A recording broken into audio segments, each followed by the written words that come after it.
Welcome everyone to the session the success story interview of Aravind at GMATWhiz. We always want to bring you amazing, inspiring stories. And today is one such day when we are actually bringing a story of Aravind who improved his score from 650 on the GMAT to 730. So we'll learn from Aravind today, like how did it feel to kind of improve his score? What are the things that he did, and what are the tips that you guys can basically learn from Aravind, like later on when you watch this video overall. So Arvind, welcome to the session today, and thank you so much for taking out time to discuss at this late in the night, like after just reaching home from office and all. So tell us, how was the experience of like seeing that 730 on the screen after the test? Yeah. I was very, very happy after seeing 730 because it was like 6 months of my hard work. I was like, the journey was so up and down. Like I thought I covered everything and I was doing good. But in my first attempt, I ended up with 650. So after that, I just got back home and like I was thinking what went wrong. Then I had a call with you and also Shakib, right? I had a call with you both, and they said like these are the areas I should work on, like all the stuff. So I actually stopped my process and just gave my everything to you, like my daily plan and all those stuff to Shakib, and he was the one planning for me and doing what other things needed to do. Okay, so basically Shakib was working as a mentor and he was guiding you throughout the process. Okay, so Yes, so yes, just yes, to yes. just to kind of get the users an understanding, like how long did it take you to improve your score from 650 to 730, basically, Okay, approximately? this is yeah. I'll tell you. This is a very great story. So exactly last year this day, I started my journey Okay, for GMAT. okay, okay. It is a coincidence, but it is exactly this day because August 2nd, I was like, even you might have a call receipt or the receipt I have paid Yes, for you. yes, yes, yeah. So yeah, August 2, I have started. So I Okay. thought my math being okay-ish, like being an Indian engineer, I think my math was okay. Mhm, So I thought like I'll finish verbal in 1 or 2 months. Then I'll mhm, take the exam by October. Then I'll be getting over it by December. Even if it takes second attempt, I'll be getting over it by December. okay. So I started verbal in GMATWhiz course. Mhm, So what happened was like I started sentence correction. So initially I was doing very good. The mhm, meaning based approach was very good. Then I was good in sentence correction. I got around 70-85% accuracy okay, in all the test quizzes and boosters files you had. okay. So after that, I went to CR. Mhm, So CR also, CR, I actually, for initially, I follow the pre-thinking process, mhm, the one taught at GMATWhiz.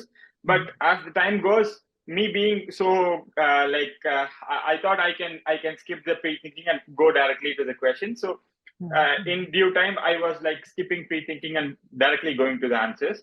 mhm. That decreased my accuracy. Then Okay, RC, I'm very fast at reading. Like okay. I'll read the passage in 3 minutes, even if it is a five para passage. Oh So my God. Okay. yeah, so I used to miss some small nuances in RCs. Mhm, So but my accuracy was good. Like compared to CR, my accuracy was good because I was able to grasp on all those small things in RC because I have prepared for CAT, so I okay, understood how the process goes. okay. So in SC and RC, I was doing okay, but in CR, I was like a hit or miss. Like some questions, I'll You'll definitely, get it some right hard sometimes. questions, yeah, some question I'll not get it right. But below 600 level questions, I used to get everything right. Okay. So this was my process in verbal. In quants, I was able to score good marks in the GMAT with boosters and all those stuff. I just once gone through all the chapters you guys gave.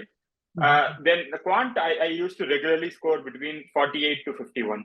Like okay. 48 is like me being lazy and not doing calculations, and rather than marking E as answer, I will mark C. Those kind of Hmm. mistakes I used to do. Okay. But Shakib was very strict on that too. He said, no, you have to be slow. There is no time limit of 1 minute or 50 seconds in quants. You have 2 minutes per question. So go slow, you'll get it. So that improved my accuracy. Then in last 3 or 4 mocks, I used to regularly get between 50 or 51. And in my second attempt, I got 50. Quant 50 and verbal 39 is not it. Yes. Okay. Okay. So I just wanted you to recollect also like the duration, the time between the 650 and 730 attempt. Like how Okay, so yeah. August 2nd, I started the process. Mhm. Exactly November 25th, December 5th, I wrote my first attempt. Okay. Okay. So about 4 months after the like Yeah, starting. Okay. Got starting preparation, December 5th. And that too because I was like getting a good scores around 680 to 700 in marks. So I thought I'll give it a shot and try if I can get above 700. But that was my mistake. Then after December, I wrote the exam by Feb last. Yes. Okay. So The second attempt was approximately in Feb last. we can say about 10 weeks time you took for the second attempt basically, and in the 10 weeks period Yes, you yes, improved from 650 to 750. Okay.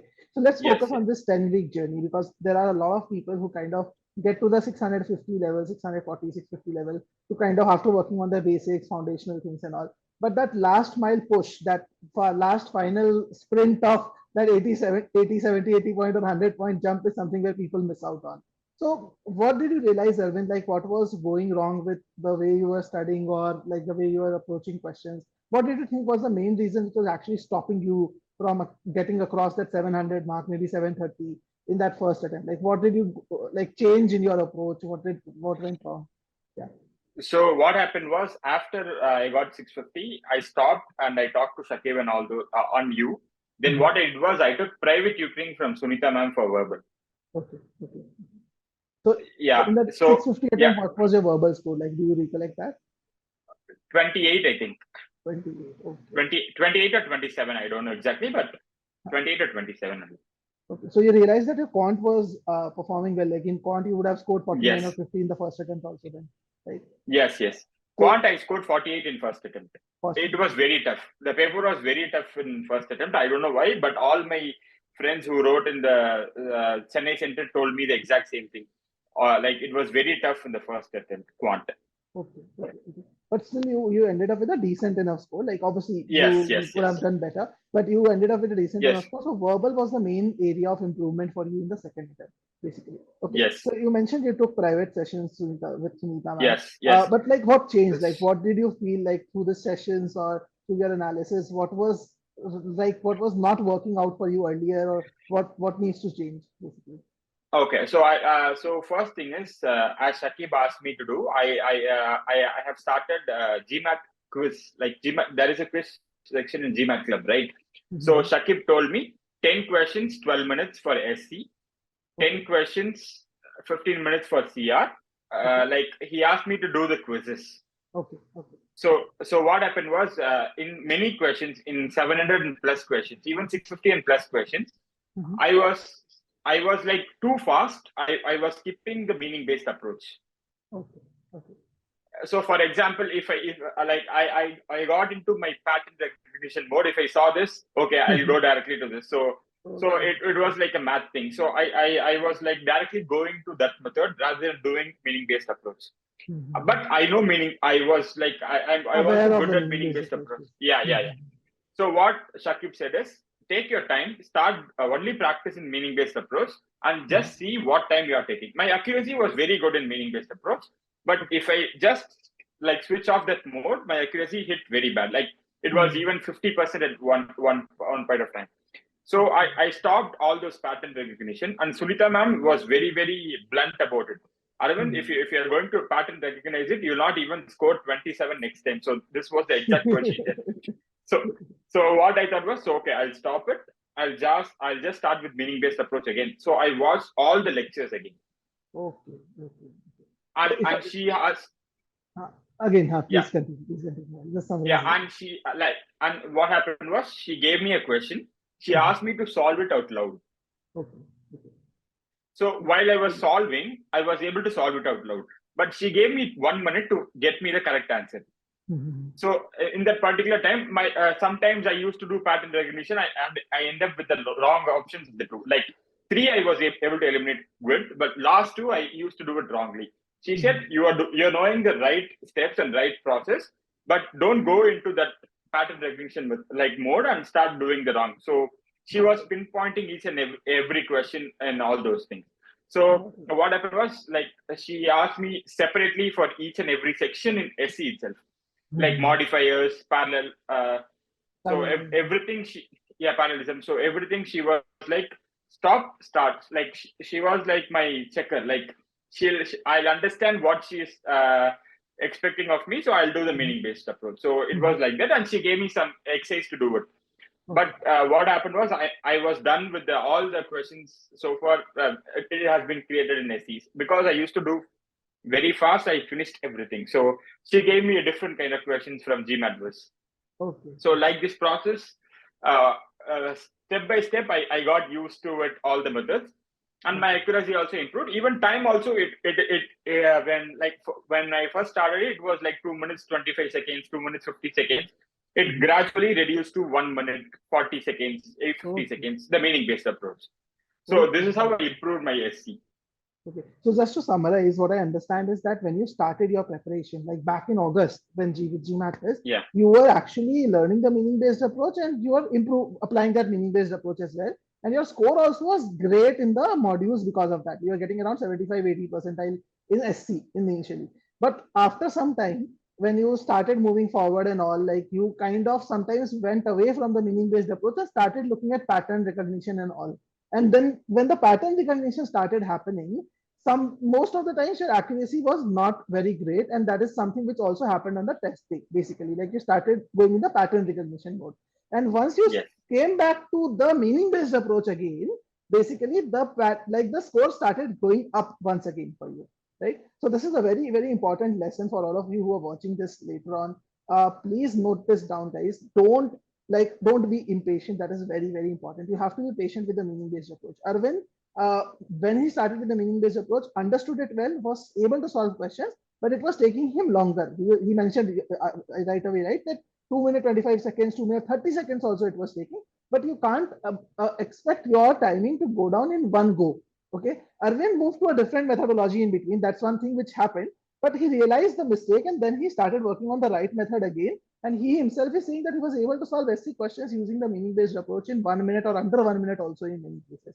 So that is something which will happen to you, but you have to stick to the right approach. And that's something which is very important. Don't fall for the trap of pattern recognition. It might seem easy sometimes that, okay, yeah, this pattern is right here in front of me. And as a human being, Arvind, I can understand it's natural that you see something in front of you. It's very difficult to kind of not do it. And I'm very sure that when, like, as you said, in Sunita ma'am also told you in the sessions that if you continue doing it, like you'll probably not even get that last time score that you got. So sometimes that additional push from an expert helps us to get back on track. But what you did was something which is very human. Like it happens with us. Like you see a pattern, very difficult for us to kind of move away from it. But you have to, as a test taker, you have to stick to the right methods. That's the most important thing that Aravind told us about. Okay, so sentence correction. You worked on this, you improved going back to the meaning-based approach, and it helped you to get to the right score. Anything else that you had to change probably between your 650 and 730 attempt? So next one is my CR. Sunita ma'am gave me thumbs up for my method. She even said, if you are so good at it, you don't need for pre-thinking. So initially, so what happened was she gave me many questions, and some questions were really tricky. I still remember one question that regarding some animal species going up north, and I remember the question wrote like very roughly, but I don't know. So that question was like it was opening everything for me, because in that particular question, pre-thinking is the only method that works. If you directly go to the options, it doesn't work. So what happened was, if you're good at pre-thinking, you can go ahead with it. If you're not good at it, just wait for the answers. If you're very good without pre-thinking, you can go ahead with it. But for some questions, if you don't know anything, if you don't have any clue about the options, just go back to the pre-thinking method and start doing it. So this is what she suggested. So I was doing pre-thinking again for them. So she specifically asked me to do pre-thinking for only two things: the strengthening and weakening questions. Okay. So other areas you were doing decently well. So she said that. Yeah, I was doing good. Paradox, I was very good. Like paradox question is my whatever tough the question was, I was able to get it correctly. Paradox, and even the flaw question was I was able to do it. strengthening and weakening questions, she suggested me to do pre-thinking. Because I am too fast, I just read the options very fast, and I'm overthinking it and making it as wrong option. So, but it may be right. So plus go very slow in pre-thinking for strengthening and weakening. So you'll be able to get the answers. So I followed this for CR. And for RC, she gave me a hard time cutoff. You have to read the passage for 4.5 minutes if it is five. If it is 5 paras, if it is 3 paras, you have to read it in 4. You have to read it in 4 minutes. This is like very strict cutoff she gave. I follow that, and my RC accuracy is usually between 80 to 90%. Okay. So if I get it right, earlier you were reading a 5 para passage also in 3 minutes, but now she pushed you to give slightly more time, basically, so that you're reading and understanding things better. Okay. So just because you're spending more time, like, doesn't mean you get the understanding right. So what did you used to do when you spend more time? I know what you used to do, but I just want you to detail it out a bit more so that the viewers can actually understand what is the benefit that they get out of it if they spend more time. Yeah, so there is one methodology you people teach at GMATWhiz, the evolved and involved reading. So what I used to do was I was reading how the questions used to in SC. Like I'll just understand this. This is a modifier. This is a verb. So what they're telling to see and everything, I was able to do it in the second approach. The first approach, I was just able to go with everything, like just skim it, because I used to remember things even if I skim it. So I just skim everything piece by piece, and it will take only 3 minutes for me. Okay. So this is the method I changed. I changed into evolved and involved reading in the second. So you started breaking down individual sentences better, basically. Yes. And some of the SC things you mentioned about modifiers and all. But what is the benefit that you got out of breaking it down better? Like, what was the benefit? I'll tell you one thing. So before I was reading, in GMAT being very tricky, what they'll do is they'll combine the first para with third para, first para with fourth para. Like they'll twist the things. They'll talk about something in first para and they'll talk about the same thing in fourth para.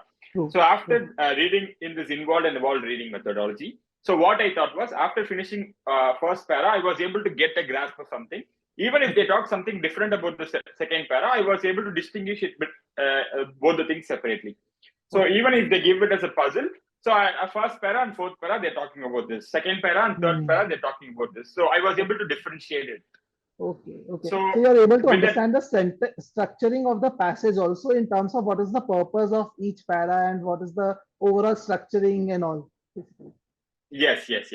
So I was able to make it as a puzzle. Sunita ma'am actually made it as a puzzle for me. So she made it like I was very weak in social paras. So I was able to be exact, the refugee movement, the women employment, I forgot, suffrage movement. So those kind of questions I was very philosophy kind of, or history kind of. Yeah, philosophy. Yeah, social history and all those stuff. So she showed me this methodology. Just read it, understand the para, just keep it in one corner of your brain. Second para, understand it, keep it in another corner. After that, just puzzle everything. Take 30 seconds to puzzle. Okay, this is all what they're trying to say. Just stop it. So after that, I never used to go back to the para. Like whatever the question, I just directly do it. It will take around 30-40 seconds per question only. This was actually going to be my next question. Good that you pointed it out. So I was going to ask you that if you spend 4.5 minutes on the passage, many people think that how will you actually solve the passage? Because most people think for each question you need 1 minute, 1.5 minutes. But that's something very important you guys need to understand. Aravind was able to do questions in 30-40 seconds.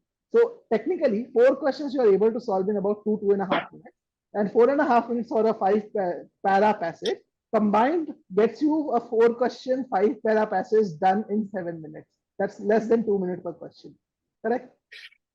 Yes. So I'll tell you what is the difference between my first attempt and second attempt. In first attempt, I used to read all the things in 3 minutes, and I'll go to the question. I'll end up in the last 2 options. So I'll drag it on in 1 minute or 1 minute 15 seconds. I'll drag those 2 questions in the one particular question to 1.15. Then I'll do. Then it is a lottery, right? Like first or second, I'll not have time to go back. Trust. So Yeah. I'll select one of those, then I'll go to the second. So you'll have you'll spend extra 20 seconds in each question if you're not reading the para and understanding it properly. So so The this time method taken I is more or followed. less basically similar, and your Same, outcome is yes, actually worse in the first approach when you're skimming because first. you're not getting the questions right. Yes, yes, yes.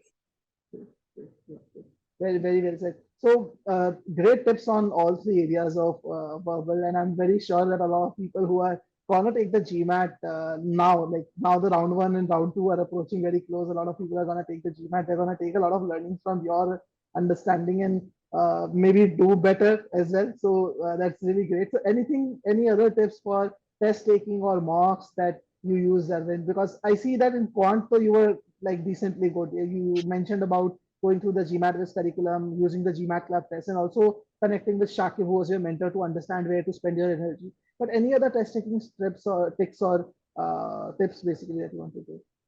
So GMAT is like a very, very tough marathon, I would say. I thought I'll finish it as a sprint, but I was not able to do it. And there are days where I thought I'll just quit and I'll move on with my life rather than taking GMAT, because you'll spend all your time on like evening times and all those things. Then you'll not end up with good marks in the first attempt. So what I would say is just hang on, just don't leave it up, because you'll need extra 1 or 2 months to start again. So that's what my advice would be. Just even if you take 580 or 600 in your first attempt, just hang on and you'll be able to improve it in the second attempt. Rather than just giving it up and going with your life, just take it as an ego problem and finish it off, then go. So that's what I personally felt, because if I gave 3 or 4 days gap, after 4 days I was not able to be good in everything. Like I was, even quants, there were some questions which were very tough, which I would do it in 40-50 seconds. So we should not leave a break. 1 day break is enough, like fair enough, but don't Momentum leave basically a should week. be on your side. Yeah, don't lose the momentum. Yeah. And just to So give that would be people me. some background, basically, when Arvind started working with us, I very clearly remember the very first discussion I had with Arvind. He's in a startup. He's a co-founder of one of the very well doing startups, basically, and he has a very hectic work schedule. So he was telling me that, Piyush, you know what, I have kind of spoken to my co-founder and I have taken a month or 1.5 months slightly lightly from the office so that I can prepare for GMAT, and I want to wrap it up and get done. So he wanted to commit it 100% into it. But very important advice that he gave was that it is very important for you to believe in yourself, and keep the momentum going. Because again, with anyone who has as hectic a work schedule as Arvind had, it's very common that your work life will also come into picture. As a founder of a company, you cannot say no to problems. Like if is a problem coming, you have to kind of go and like solve the problem. So those things will happen. Like some of you would be managers in your organization, some of you would be in other roles which are critical. But it is important at the same time to strike the balance and kind of keep the momentum going. When things are out of your control, you can't do anything, obviously. But on other days when things are under your control, be disciplined, study regularly, and believe in yourself. Even if you get a low score, get back, stand up again, fight for it, understand where you're going wrong, and you can actually improve your score. And if you feel that whatever you're doing is not helping, reach out to an expert, like Arvind did. He reached out to Shakib, he Exactly. reached out to. Yes, and this is my most important point. Please don't feel very bad for asking for help, because GMAT, you need help if you are not good at it. Because the private tutoring, I would even give my 50% of marks to my private tutoring, because she pointed out each and everything I was doing wrong. She was very patient with me. So that was one of the reason I got verbal 39. Or else I wouldn't dream. I would have dreamt of it, like taking verbal 39 at all. Quant, I know I can do 50 or 51 for sure. Even in my bad days, I'll go to 48 or 49 only. But verbal, I was like, I thought I was doing very good in verbal. I thought I would get 40, 45 in verbal, because all the questions seem to be like kind of the way I did using meaning based approach. But I think I missed 2 or 3 questions in the last in Okay, in RC, the I think. second attempt. So that So, might have, yes, yes. okay, okay. So it Now, was and very good experience. now, one thing which is very important, like around here, is that you were aware of the approaches. It was not like you did not know the methods. You know You knew meaning-based approach from the get-go. You knew other things also. But sometimes what happens is when you are yourself preparing for the test, now sometimes things get so cluttered here and there that you are not able to understand that exactly what's going wrong.